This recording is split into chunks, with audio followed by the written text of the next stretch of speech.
Gue stres mampus kerja sama Gen Z.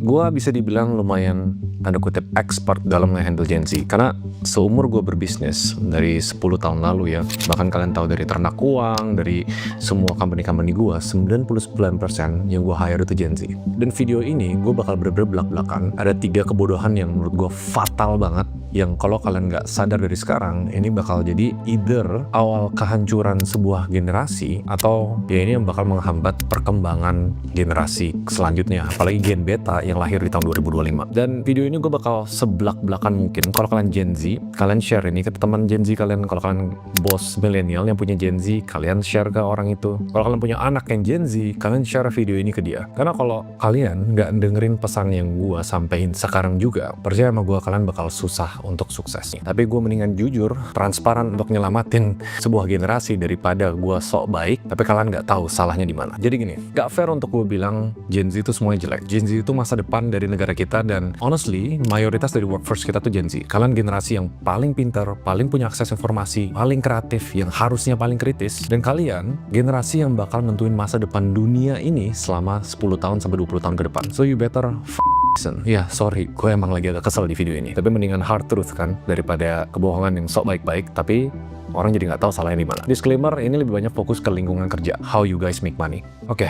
Problem pertama yang paling fatal gue ngeliat anak Gen Z dibanding milenial dan boomer dan X, yaitu kalian baperan. Di dunia profesional atau workforce, hampir jatuh kopi gua. Profesional is profesional. Kalian punya kerjaan, kalian beresin. Kalian dikasih kritik atau kasih feedback dari bosnya, kalian terima. Kalau misalnya kalian gak mood, atau kalian misalnya gak happy, misalnya lagi diputusin pacar, profesional is profesional. You get the job done. Somehow, gara-gara generasi yang sangat mengedepankan mental health, yang dikit-dikit semua cerita di sosmed, kalian bisa menjustifikasi bahwa semua itu benar dari apa yang kalian lihat di sosmed. Oh, ini bosnya toxic, manipulatif, NVD, abusif, apapun itu. Jadi kalian ngejustifikasi itu untuk tidak profesional. Gue nggak deserve untuk diperlakukan kayak gini. Gue nggak bisa dibilang. Ada saatnya dimana memang bos-bos itu agak ngehe. Ada saatnya mereka memang salah untuk mempergunakan kalian dan merendahkan kalian. Memang ada salahnya bos tuh sampah. Banyak nggak bos sampah? Banyak. Tapi generasi kita, milenial dan generasi ke atas, itu nggak kenal yang namanya kayak gitu. Makanya kita tertempa lebih keras. Kalau profesional, selama lu masih terima duit dari atasan lu, you get the job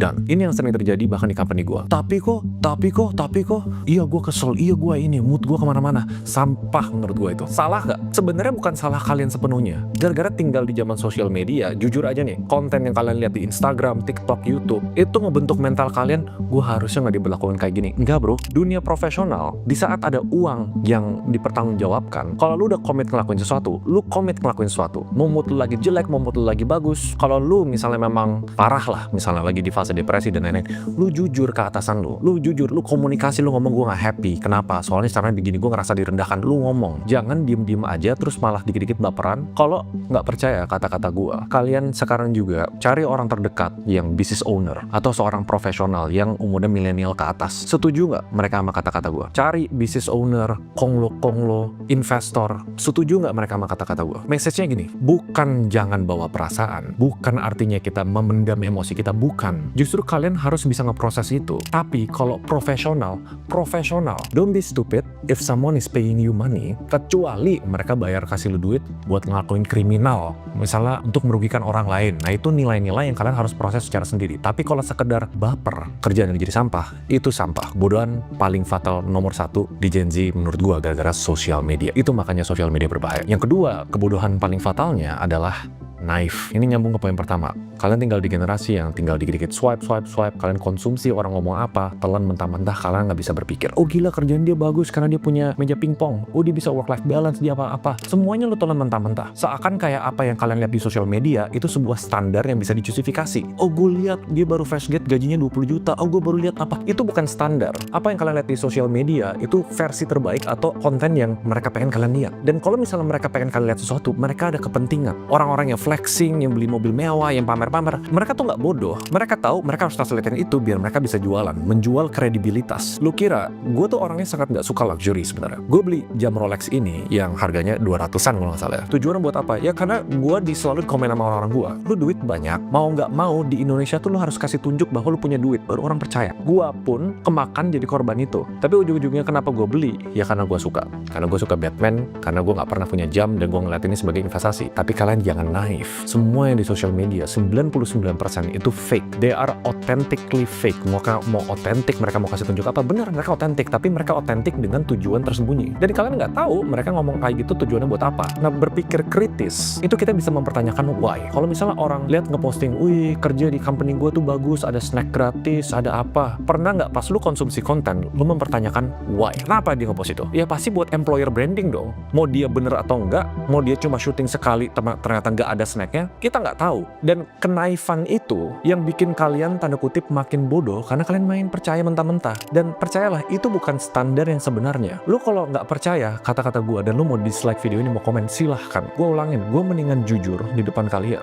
Karena selama seminggu, 2 minggu terakhir gue selalu bilang ke tim gue, lu pada bikin gue stres. Tapi akhirnya gue bisa kumpulin dan gue bisa tuangin di video ini. Bisa nggak mereka berubah? Bisa. Tapi step 1, sadar dulu. Yang ketiga nih, kebodohan yang paling fatal adalah instan.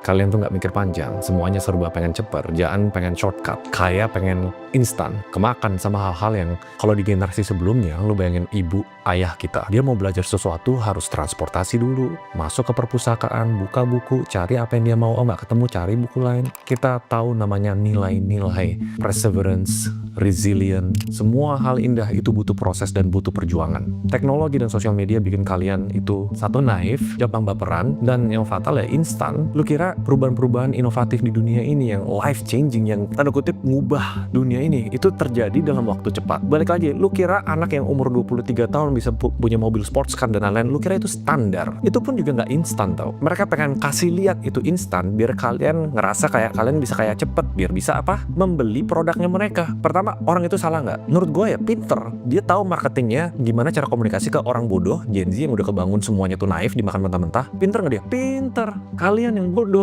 Secapek-capeknya gue ngehandle segini banyak kebodohan yang Gen Z, gue tetap percaya sama Gen Z. Jadi yang gue lakuin daripada gue buang, gue pecat atau gue hire orang yang lebih profesional, yang terjadi di company gue adalah gue invest ke mereka. Yang kadang kalau gue versi paling buruknya adalah gue overbearing, terus gue kasih feedback, terus gue kasih kritik terus. Tapi orang-orang yang stay di company gue adalah orang yang tahu mereka mau belajar, mereka pengen terima inputan. Kalau mereka ujung-ujungnya bakal keluar dari company gue, so be it. Berarti mereka nggak percaya nilai-nilai yang gue pegang. Dan salah nggak itu?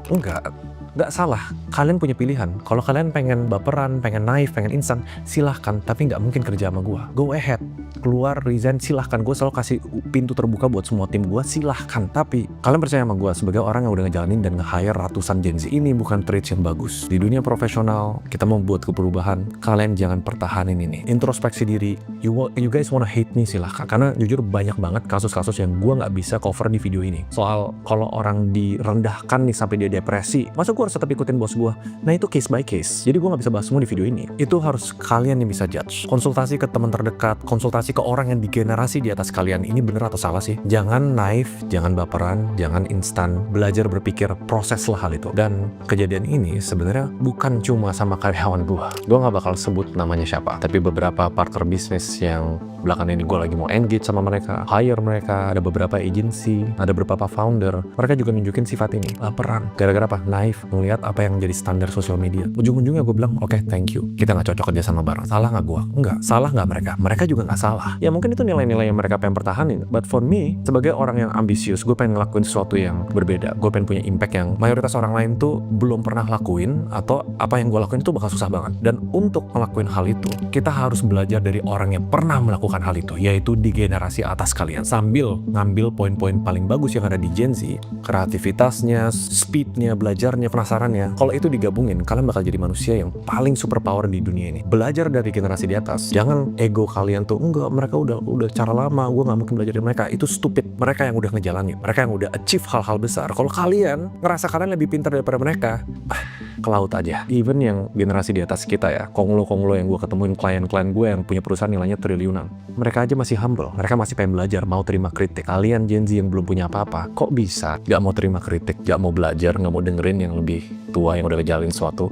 Menurut gue itu tanpa nada yang merendahkan atau tanpa berusaha untuk hurt mental health kalian, itu adalah sebuah kebodohan yang fatal. Feel free kalau kalian gak setuju sama gue. Tapi sebelum kalian jadi keyboard warrior, komen-komen gak jelas, tanya generasi di atas kalian, tunjukin mereka video. Goal gue adalah sekarang untuk memintarkan Indonesia. Ada yang sampai bilang gue jadi bapak literasi. Kalian boleh gak setuju, tapi gak setuju dengan argumentasi yang kritis. Jangan nunjukin kebodohan kalian di komen di bawah ini. Jangan nunjukin bahwa kalian gampang baper kepancing emosi dengan komen gak jelas. Kalau ada, mungkin audiens-audiens yang pinter gua itu bakal bisa notice. So, menurut kalian gimana? In the meanwhile, ya ini video curhat gua, hopefully tersampaikan untuk kalau bisa sih semua Gen Z di Indonesia. See you guys next video.